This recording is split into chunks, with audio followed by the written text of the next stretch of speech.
کوئی نہ کوئی بات کر رہے ہیں, کوئی نہ کوئی تھیوری دے رہے ہیں. کیونکہ یہ ساری تھیوریز ہیں نا جتنی بھی ابھی ہم نے ڈسکس کی ہیں, یہ ساری جب بھی کوئی تھیوری دیتے ہیں تو اس کے پیچھے بیک اینڈ پہ کوئی نہ کوئی ڈیٹا ہوتا ہے.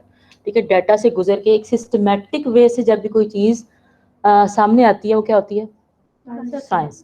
تو سائنٹیفک میتھڈ جس کو, تو وہ سائنٹیفک میتھڈ سے جب بھی کوئی چیز گزر کے آتی ہے تو وہ سائنس بتاتا ہے. اور یہاں پر ہم لوگ اکانومی میں کیا پڑھتے ہیں؟ ہم لوگ بیہیویئر پڑھتے ہیں. کس کا؟ لوگوں کا بیہیویئر, اور اس کے بعد پھر اس کی ڈیسیژن میکنگ. ٹھیک ہے, تو ڈیسیژن میکنگ کب ہوگی؟ جب لوگوں کا بیہیویئر, ایکچوئل بیہیویئر آپ کو پتا ہوگا اور آپ کے پاس اس کا ڈیٹا ہوگا. ٹھیک ہے, ہم لوگ ویسے نہیں اپنی طرف سے, جیسے بجٹ اناؤنس ہوتا ہے تو ہم لوگ ویسے ہی نہیں بجٹ کو گورنمنٹس دے دیتی ہیں, اس کے پیچھے پورے اکانومسٹ ہیں.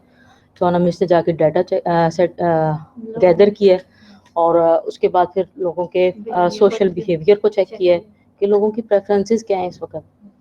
ٹھیک ہے, تو اس لیے اس کو سائنس کہتے ہیں. اب یہ ڈیمانڈ اینڈ سپلائی والی ساری چیزیں آپ لوگوں نے یہ کافی حد تک پڑھی ہیں. جب پرائسز بڑھتی ہیں تو کون انکریج ہوتا ہے؟ بزنسز ہوتے ہیں نا. جب وہ انکریج ہوتے ہیں, پرائز بڑھ گیا تو کیا ہوتے ہیں؟ وہ پروڈکشن زیادہ کر دیتے ہیں, جس کی وجہ سے سپلائی بڑھ جاتی ہے.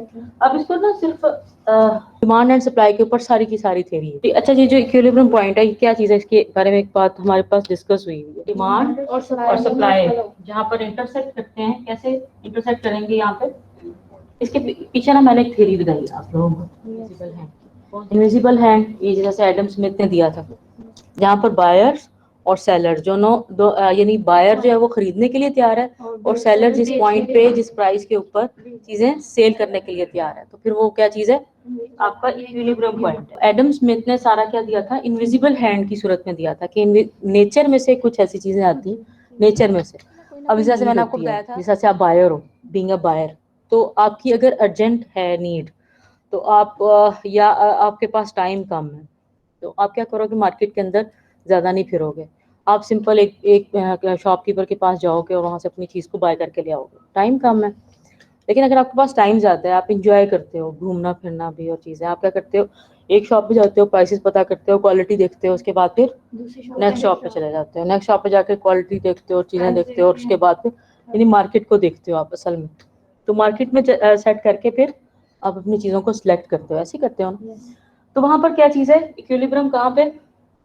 کہ جہاں پر آپ کو لگتا ہے کہ ہاں نہیں اس سے زیادہ بہتر اور کوئی نہیں ہے پوری مارکیٹ کے اندر چیز, تو آپ کے ذہن میں ایک خاص طرح کا پیٹرن ہے, اور جس کو ایک ارجنٹ چیز چاہیے اس کے بھی ذہن میں خاص طرح کا پیٹرن ہے, اس کو جلدی چاہیے تو وہ ہائی پرائس کے اوپر بھی چیزوں کو بائی کر لے گا. جبکہ آپ کیا کرو گے کہ آپ جاؤ گے اور ساری مارکیٹ چیک کر کے جہاں پہ آپ کو لو کاسٹ پہ اچھی کوالٹی میں چیز مل جائے تو آپ وہاں پہ اس کو بائی کر لو. ٹھیک ہے, تو پوری مارکیٹ آپ نے سرچ کی, اس کے پیچھے بھی آپ کا ریشنل تھا. ٹھیک ہے, اب جہاں پر بائر ایک جگہ پر سیٹسفائی ہو جاتا ہے اور جہاں پر ایک سیلر, اب جو ظاہر ہے کہ اچھی کوالٹی میں لو کاسٹ پہ سیلر کو بھی تھوڑا فائدہ ہو رہا ہے, لیکن وہ کم فائدہ رکھ رہا ہے, آپ کو لگتا ہے کہ کم فائدہ لے رہا ہے تو آپ وہاں پہ سیٹسفائی ہو جاتے ہو. ایسے ہی ہوتا ہے نا. تو وہاں پہ آپ سیٹسفائی ہو گئے اور سیلر کو بھی لگا کہ میرے لیے بھی انف ہے, ٹھیک ہے میں تھوڑا بہت پروفٹ لے لوں گا لیکن پروفٹ تو ہو رہا ہے نا. تو وہاں پہ ایسا پوائنٹ جس کو انویزیبل ہینڈ کے طور پہ ایڈم اسمتھ نے بتایا ہوا ہے, وہ کیا چیز ہے؟ ہمارا وہ ایکویلیبرم پوائنٹ ہے جہاں پر بائر اور سیلر دونوں کے انٹرسٹ گیدر ہو جاتے ہیں. ٹھیک ہے, تو ڈیمانڈ کب بڑھتی ہے؟ جب پرائسز کم ہوتی ہے. تو ڈیمانڈ اور سپلائی کا جو ہے انورس ریلیشن ہے کہ ڈیمانڈ بڑھتی ہے جب کم ہو جاتی ہے. ڈیمانڈ بڑھتی ہے تو ڈیمانڈ جو کرو ہے وہ D1 سے D2 ہو جاتا ہے, اور اس کی وجہ سے پرائسز جو ہیں وہ بھی ہائی ہو جاتی ہیں اور کوانٹٹی ڈیمانڈڈ بھی, اور نیا ایکویلیبرم پوائنٹ ہمیں نظر آتا ہے. ٹھیک ہے, اور سپلائی بھی بڑھی, سپلائی بھی بڑھانی پڑتی ہے. اگر آپ کی ڈیمانڈ بڑھتی ہے تو سپلائی بھی بڑھتی ہے اور پرائسز بھی بڑھتی ہیں. سپلائی اس وقت تک کم ہوتی ہے نا کہ جب تک جیسے P1 پہ اگر پوائنٹ پہ ہے اور آپ کی ڈیمانڈ ایک دم سے بڑھ گئی تو اس کی وجہ سے کیا ہوتا ہے کہ ڈیمانڈ کو پورا کرنا ہے, پھر پرائسز بڑھ جاتی ہیں. ٹھیک ہے, جب پرائسز بڑھ جاتی ہیں اس کے بعد پھر کیا ہوتا ہے, پھر سیلرز کہتے ہیں کہ اچھا اس کی تو بڑی اچھی پرائسز مارکیٹ کے اندر مل رہی ہیں, تو وہ پروڈکشن زیادہ اسٹارٹ کر دیتے ہیں.